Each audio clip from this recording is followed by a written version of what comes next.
Almost everyone has the experience, from time to time, of acting out a different personality.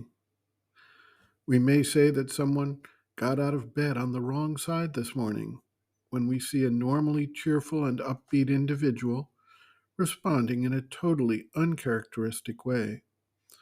We chalk this up to some mood or temporary circumstance, stress, sleeplessness, worry, or some physical condition or imbalance, or even some mental focus that distracts. We have times of intense mental focus or emotionally charged aspects to our lives, or times of vital or physical challenges that impact the way we respond to life.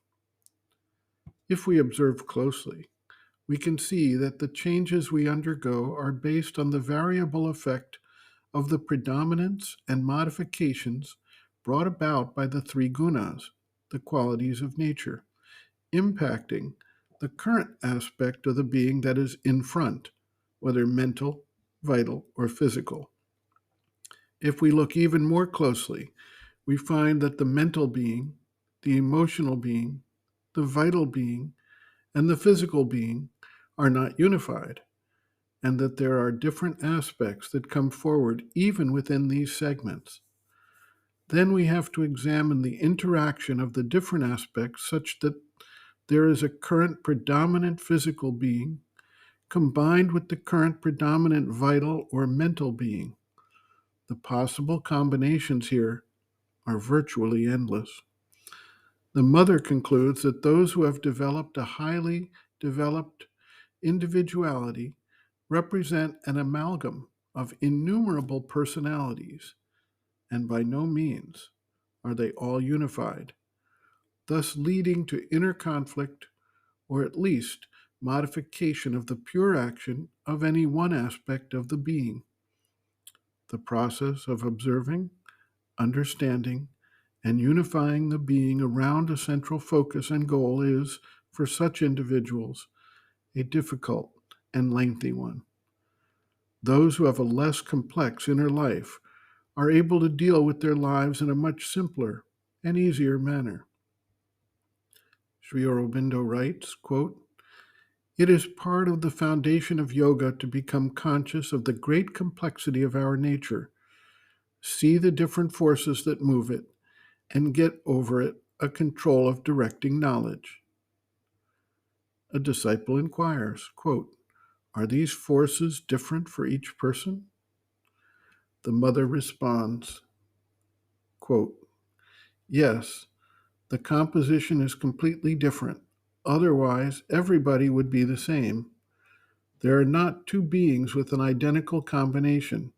Between the different parts of the being and the composition of these parts, the proportion is different in each individual. There are people, primitive men, people like the yet undeveloped races or the degenerated ones, whose combinations are fairly simple. They are still complicated, but comparatively simple. And there are people absolutely at the top of the human ladder, the elite of humanity. Their combinations become so complicated that a very special discernment is needed to find the relations between all these things. There are beings who carry in themselves thousands of different personalities, and then each one has its own rhythm and alternation, and there is a kind of combination.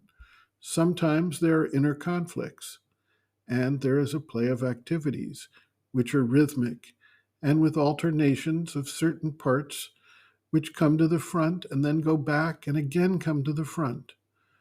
But when one takes all that, it makes such complicated combinations that some people truly find it difficult to understand what is going on in themselves.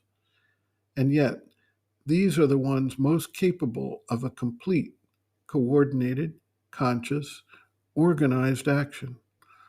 But their organization is infinitely more complicated than that of primitive or undeveloped men who have two or three impulses and four or five ideas, and who can arrange all this very easily in themselves and seem to be very coordinated and logical, because there is not very much to organize. But there are people truly like a multitude, and so that gives them a plasticity, a fluidity of action, and an extraordinary complexity of perception. And these people are capable of understanding a considerable number of things, as though they had at their disposal a veritable army which they move according to circumstance and need. And all this is inside them. So when these people, with the help of yoga, the discipline of yoga, succeed in centralizing all these beings around the central light of the divine presence, they become powerful entities precisely because of their complexity. So long as this is not organized, they often give the impression of an incoherence. They are almost incomprehensible. One can't manage to understand why they are like that. They are so complex.